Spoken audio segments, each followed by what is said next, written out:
हरे कृष्णा। वेद सारथी में आपका स्वागत है। हमारी चर्चा चल रही है प्रकृति के 3 गुणों पर। आज हम बात करेंगे गुणों की सामान्य विशेषताओं पर, अर्थात general characteristics of the 3 modes. इसमें हम जो भौतिक गुण हैं, तमोगुण, रजोगुण तथा सतोगुण, इनके क्या लक्षण हैं, इस पर भी चर्चा करेंगे। और शुद्ध सत्व, जो कि इन भौतिक गुणों से परे आध्यात्मिक गुण है, हम इसके लक्षणों पर भी चर्चा करेंगे। यहाँ इस टेबल में हमने इन गुणों की विशेषताएं बताई हैं और इनके जो रेफरेंसेस है, जो संदर्भ हमने लिए हैं, वो भी हमने यहाँ दिए हैं।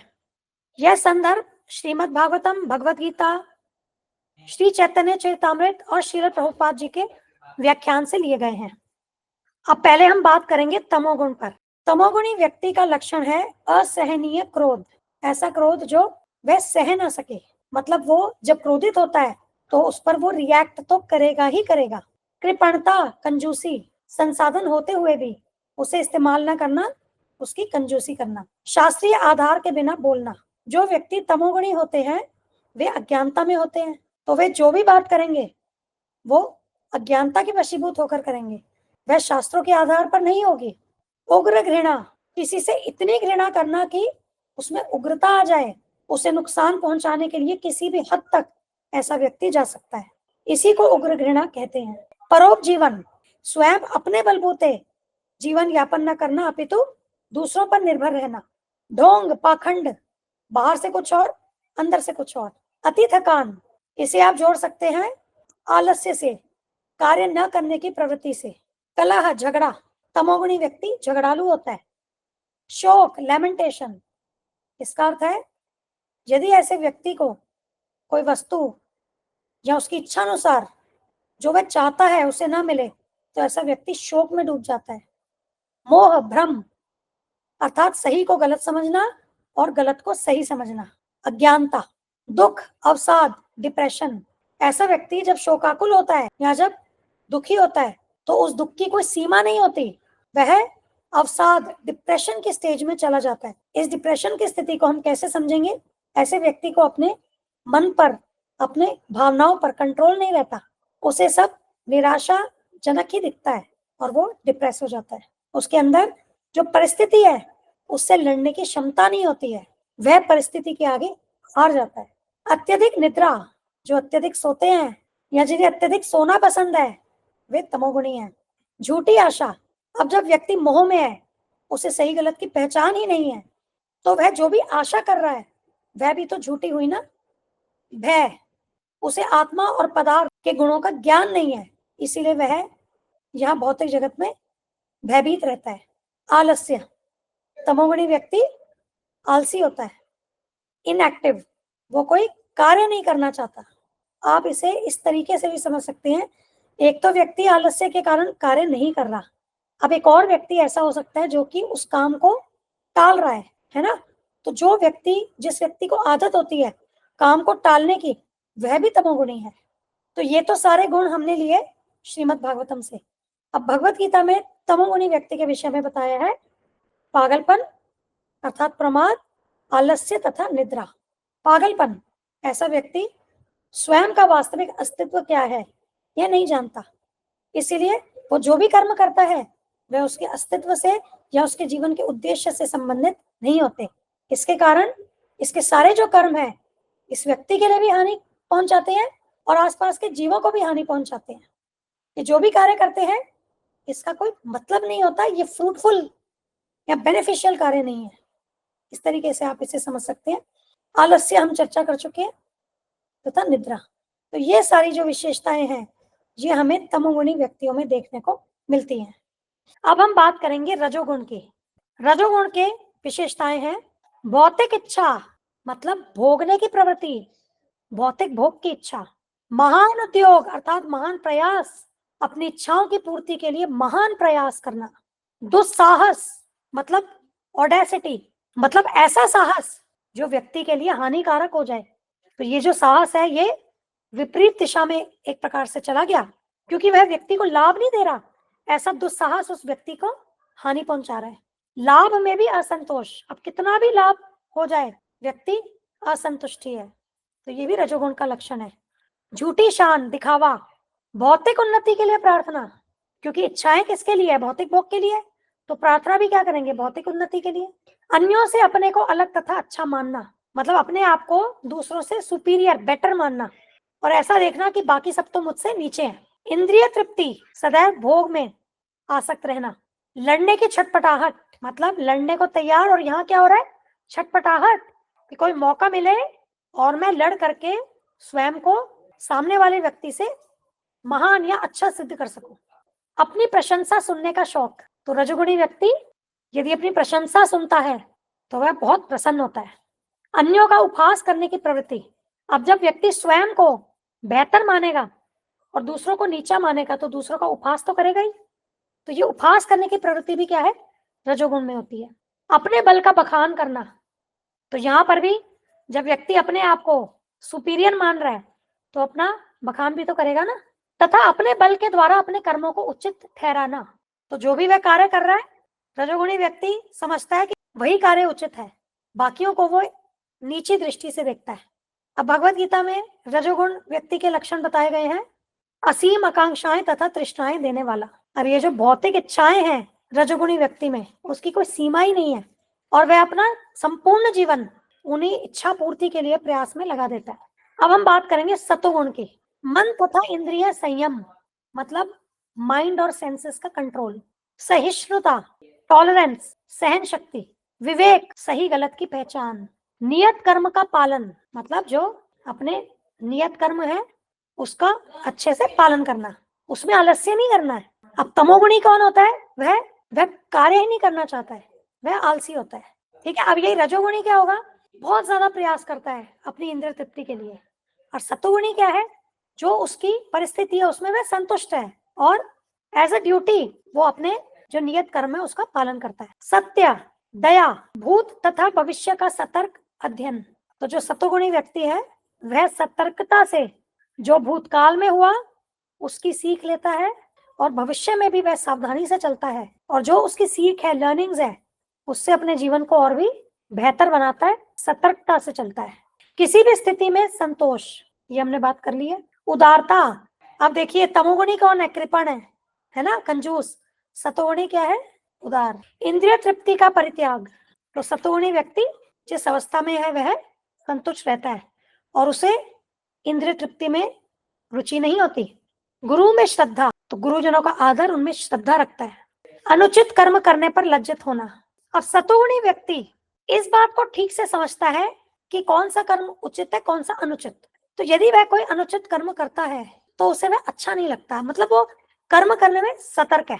दान, अब वो उदार है तो दान भी करता है। सरल जीवन व्यतीत करता है। विनम्रता, तो स्वभाव से वह विनम्र होता है। और आत्मसंतुष्टि, अपने में संतुष्ट रहता है, वह अपनी स्थिति से संतुष्ट रहता है। भगवत गीता में बताया गया है कि ये जो सतोगुण है यह अन्य गुणों की अपेक्षा अधिक शुद्ध है। तो यहाँ जो बात हो रही है ना अन्य गुणों की, भौतिक गुणों की बात हो रही है, मतलब तमोगुण और रजोगुण के अपेक्षा सतोगुण अधिक शुद्ध है। यह प्रकाश प्रदान करने वाला है, अर्थात ज्ञान प्रदान करने वाला है, और पाप कर्मों से व्यक्ति को मुक्त करने वाला है। क्योंकि जब व्यक्ति को ज्ञान आता है तो उसे सही गलत की पहचान आती है। जब उसे सही गलत की पहचान होती है तो वह पाप कर्मों में लिप्त नहीं होता। और यदि हम भौतिक स्तर की बात करें तो इसमें जो व्यक्ति सतोगुण में स्थित होते हैं उनके लिए यह स्थिति परम सत्य के ज्ञान के लिए अनुकूल होती है। अर्थात यदि कोई व्यक्ति तमोगुण या रजोगुण में है उसके लिए आध्यात्मिक ज्ञान ले पाना बहुत कठिन है।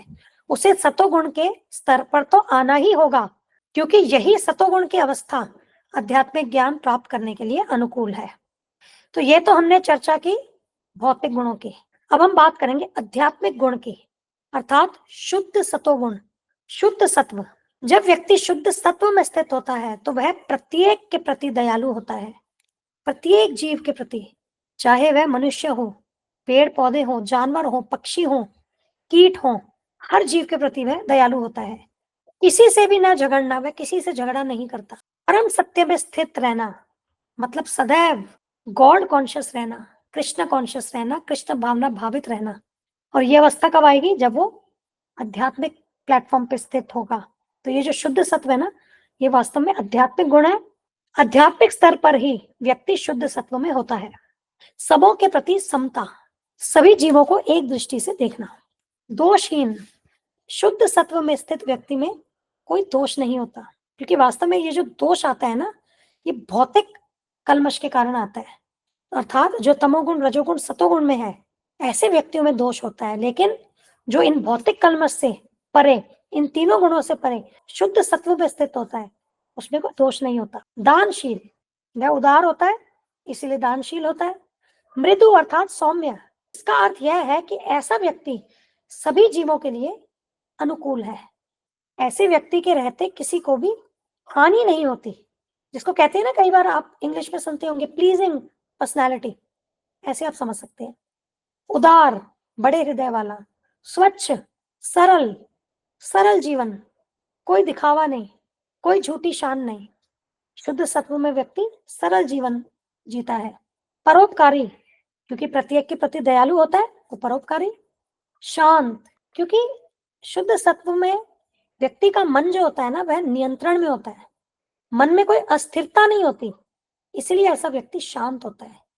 कृष्ण में पूर्ण रूप से आसक्त, पूर्ण रूप से कृष्ण भावना भावित। भौतिक कामनाओं से रहित, ऐसे व्यक्ति को कोई भी भौतिक इच्छा नहीं होती। विनम्र, सभी के प्रति विनम्रता। सहिष्णु, टॉलरेंस, शुद्ध सत्व में व्यक्ति विनम्र होता है, वह स्वयं को अन्य जीवों से तुच्छ मानता है, वह सभी का आदर करता है, वह कभी भी अपने लिए सम्मान की अपेक्षा नहीं करता। अत्यंत गंभीर, शुद्ध सत्व में व्यक्ति आध्यात्मिक स्तर पर होता है, और ये जो उसका कृष्ण भावना भावित जीवन है, उसे वह अत्यंत गंभीरता के साथ जीता है। स्थिर चित्त, उसका मन स्थिर होता है, यहाँ वहां नहीं भागता। और कहाँ स्थिर होता है? भगवान श्री कृष्ण के चरण कमलों में स्थिर होता है। आत्म संयमी, सेल्फ कंट्रोल, उसकी इंद्रियां, उसका मन शांत होता है, संयम में होता है, क्योंकि वह अपनी समस्त इंद्रियों को और अपने मन को भगवान की सेवा में संलग्न रखता है, इसीलिए उसके मन और इंद्रियां संयम में होती है, नियंत्रण में होती है। मिताहारी, अर्थात आवश्यकता से अधिक नहीं खाता, वह उतना ही भोजन पाता है जो उसके शरीर निर्वाह के लिए अनिवार्य है, वह अत्यधिक भोजन नहीं लेता। ये जो अत्यधिक भोजन लेने का गुण है ना, ये आपको रजोगुणी व्यक्तियों में मिलेगा। विवेकी, सही गलत की पहचान। सभी का मित्र, ऐसा व्यक्ति का होना सभी को शुभता और लाभ प्रदान करने वाला है, यह व्यक्ति सभी का मित्र है। मितभाषी, मौन, तो ऐसा व्यक्ति आवश्यकता से अधिक नहीं बोलता, अर्थात भौतिकता के संदर्भ में अगर हम देखें तो ऐसा व्यक्ति मितभाषी अर्थात मौन होता है। और जब शुद्ध सत्व में व्यक्ति जब बोलता है, वो केवल कृष्ण चर्चा करता है, भगवान श्री कृष्ण तथा भक्तों की सेवा में संलग्न। ऐसा व्यक्ति सदैव भगवान श्री कृष्ण और कृष्ण भक्तों की सेवा में संलग्न रहता है। उसकी श्री कृष्ण के प्रति, गुरु के प्रति तथा शास्त्रों के प्रति पूर्ण श्रद्धा होती है, इसीलिए तो वो सेवा में संलग्न है ना। जब श्रद्धा होगी तभी तो जो भगवान श्री कृष्ण के वचन है, गुरु के वचन है, शास्त्रों के वचन है, उसका वह पालन करता है अपने जीवन में, है ना। इसीलिए ऐसा व्यक्ति भगवान श्री कृष्ण तथा भक्तों की सेवा में संलग्न रहता है। शुद्ध सत्व में व्यक्ति को वास्तविक ज्ञान प्राप्त होता है, अर्थात परम सत्य का ज्ञान। कवित्व में, इसका अर्थ होता है पोएटिक। और आप देखेंगे कि जो भक्तों ने भगवान की महिमा के गुणगान के लिए जो रचनाएं की हैं, वे कितनी कवियात्मक है। बेसिकली जो भावों का एक्सप्रेशन है, वो बहुत ही सुंदर काव्यात्मक रूप में शुद्ध सत्व में व्यक्ति एक्सप्रेस कर सकता है। पटु मतलब एक्सपर्ट, सभी के साथ उसका जो व्यवहार होता है, उसकी डीलिंग होती है, वो एक्सपर्ट डीलिंग होती है, मतलब हर क्षेत्र में जो वो कार्य करता है वो एक्सपर्टली करता है, पटुता से करता है। अब जो भी व्यक्ति भौतिकता में है, वे तो तमोगुण, रजोगुण तथा सतोगुण, इनसे प्रभावित होते हैं। और हमने पिछली वीडियो में ये भी जाना था कि ये तीनों गुण मिश्रित अवस्था में कार्य करते हैं। तो अब हम किसी व्यक्ति के लिए पूर्ण रूप से नहीं कह सकते कि यह व्यक्ति तमोगुणी है, रजोगुणी है या सतोगुणी है।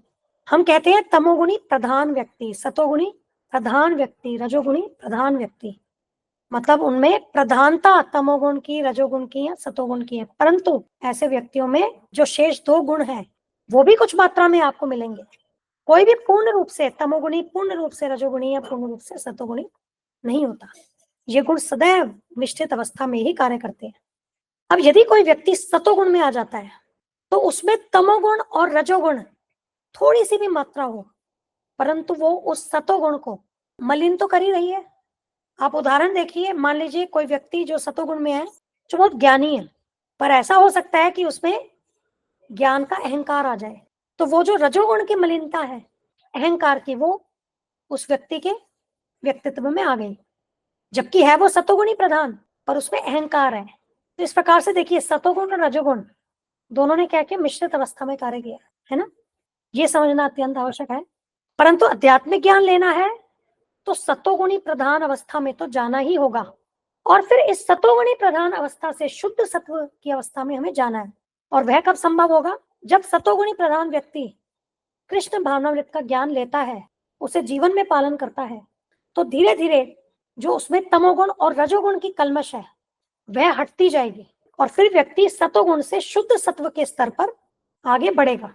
तो इसका यह हुआ कि यदि सतोगुण से तमोगुण और रजोगुण का कलमश हटा दिया जाए तो शुद्ध सतोगुण की अवस्था होती है, और यही शुद्ध सतोगुण अर्थात शुद्ध सत्व की अवस्था में कृष्ण भक्त स्थित होते हैं।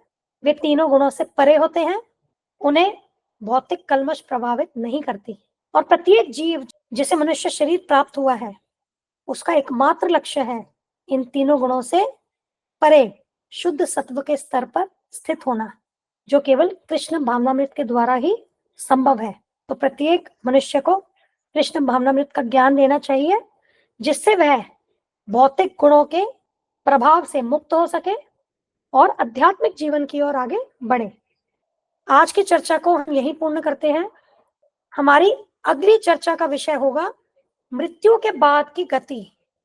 तो व्यक्ति जब तमोगुणी प्रधान होता है, रजोगुणी प्रधान होता है या सतोगुणी प्रधान होता है, या जब वह शुद्ध सत्व में होता है, तो मृत्यु के बाद उसकी गति क्या होती है, इस पर हम शास्त्रों के आधार पर चर्चा करेंगे।